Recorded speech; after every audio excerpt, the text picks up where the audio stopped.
Hello, എല്ലാവരും എന്തെടുക്കുന്നു? സുഖമായിട്ടിരിക്കണോ? അപ്പോൾ ദാ ഈ മാലയും കമ്മലും ഉണ്ടാക്കുന്ന വീഡിയോ കേട്ടോ. കുറച്ച് നാളുകൾക്ക് ശേഷമാണ് ഞാൻ എൻ്റെ ചാനലിൽ ഈ മാല ഉണ്ടാക്കുന്ന വീഡിയോ പോസ്റ്റ് ചെയ്യുന്നത്. ഇത് ആക്ച്വലി ഞാൻ നേരത്തെ എടുത്തു വെച്ച വീഡിയോ ആണ്. പോസ്റ്റ് ചെയ്യാൻ കുറച്ച് താമസിച്ചെന്നേ ഉള്ളൂ.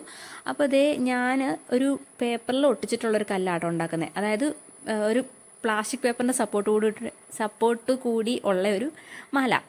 ഇങ്ങനത്തെ വേറെ ഞാൻ വീഡിയോയിൽ കണ്ടിട്ടില്ല. ഞാൻ തന്നെത്താനെ നോക്കിയതാണ്.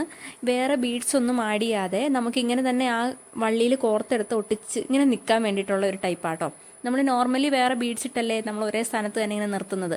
അതില്ലാതെ ഇത് ഒട്ടിച്ച് കൊടുത്തു കഴിഞ്ഞാൽ ഇങ്ങനെ തന്നെ നിൽക്കും എന്നുള്ളത് ഉള്ള രീതിയിലാട്ടോ ഞാൻ ഉണ്ടാക്കിയേക്കുന്നത്. നിങ്ങൾക്കിത് വീഡിയോ കാണുമ്പോൾ മനസ്സിലാവും. ഞാനിത് പറഞ്ഞ് തെറ്റിക്കുന്നില്ല. പിന്നെ ഇത് ഈ ചെയിൻ കണ്ടോ, ഈ കല്ലിൻ്റെ ഈ ചെയിൻ, ഇത് കട്ട് ചെയ്യാനായിട്ട് സിസേഴ്സിനേക്കാൾ ബെസ്റ്റ് നെയിൽ കട്ടർ ആയിരിക്കും കേട്ടോ. ഇത് ഭയങ്കര പാടാണ് കട്ട് ചെയ്യാനായിട്ട്. നെയിൽ കട്ടറാണെങ്കിൽ ഈസിയാണ്. നെയിൽ കട്ടറാണ് ഞാൻ മിക്ക കാര്യങ്ങൾക്കും കട്ട് ചെയ്യാനായിട്ട് എടുക്കുന്നത്, ഈ മാല ഉണ്ടാക്കാൻ നേരത്ത്. അങ്ങനെ ഇതൊരു പ്ലാസ്റ്റിക്കിൽ ഇത് രണ്ടും കൂടെ ഒട്ടിച്ചങ്ങ് കൊടുക്കുന്നു. ഇത് ആദ്യം കമ്മലുണ്ടാക്കണം കേട്ടോ ഈ വീഡിയോ കാണിക്കുന്നത്. എന്നിട്ടത് കുറച്ച് നേരം ഉണങ്ങാൻ വെക്കണം കേട്ടോ. ഉണങ്ങാൻ വെച്ചിട്ട് നമ്മളിത് മാല ഉണ്ടാക്കുക. ആദ്യം ഈ മുത്തുകൾ ഈ ചെയിനിൽ കറക്റ്റായിട്ട് കോർത്ത് കൊടുക്കുക. എവിടെയാണോ കറക്റ്റ് വേണ്ടതെന്നുള്ളത് പ്ലേസ്മെൻറ്റ് കറക്റ്റായിട്ട് വെച്ച് ആ മുത്ത് ആദ്യം ആ പ്ലാസ്റ്റിക്കിൽ ഒട്ടിച്ചു കൊടുക്കുക. അതിനുശേഷം മുത്തിന് ചുറ്റും ഈ ചെയിൻ ഒട്ടിച്ചു കൊടുക്കുക.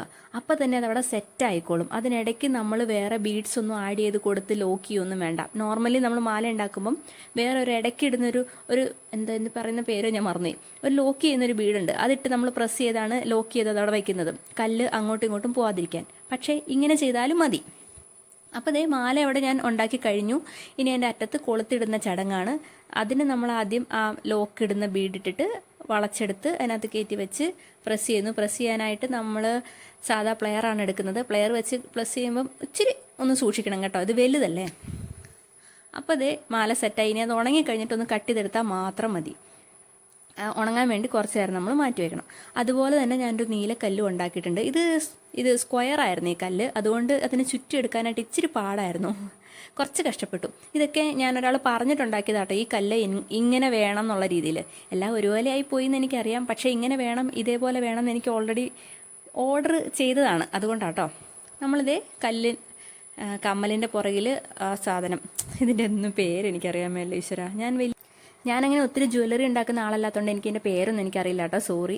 അപ്പോൾ ചാനൽ ഇഷ്ടപ്പെട്ടിട്ടുണ്ടെങ്കിൽ ലൈക്ക് ചെയ്യുക, സബ്സ്ക്രൈബ് ചെയ്യുക, സപ്പോർട്ട് ചെയ്യുക, ഷെയർ ചെയ്യുക. കൂടുതൽ വീഡിയോസിന് ചാനലൊന്ന് ചെക്ക് ചെയ്ത് നോക്കൂ കേട്ടോ. അഫോർഡബിൾ ആയിട്ടുള്ള ഫുഡ് വെയർ, പിന്നെന്താ ബാഗ്സ്, കുർത്തീസൊക്കെ ഞാൻ വീഡിയോ ചെയ്തിട്ടുണ്ട്. അപ്പോൾ എല്ലാവരും ഒന്ന് സപ്പോർട്ട് ചെയ്യുക. അത്രേ ഉള്ളൂ. ദേ സുട്ടുവിന് ഞാൻ ഈ മാലയും കമ്മലൊക്കെ ഇട്ട് നോക്കി. സുട്ടുവിന് ഭയങ്കര ഇഷ്ടപ്പെട്ടു. സുട്ടു എൻ്റെ വീടിനടുത്തുള്ളൊരു കുട്ടിയാണ്. എന്നെ ഭയങ്കരമായിട്ട് സപ്പോർട്ട് ചെയ്യുന്ന എൻ്റെ അനിയത്തിയാണ്. അപ്പോൾ എല്ലാവർക്കും താങ്ക് യു, ബൈ.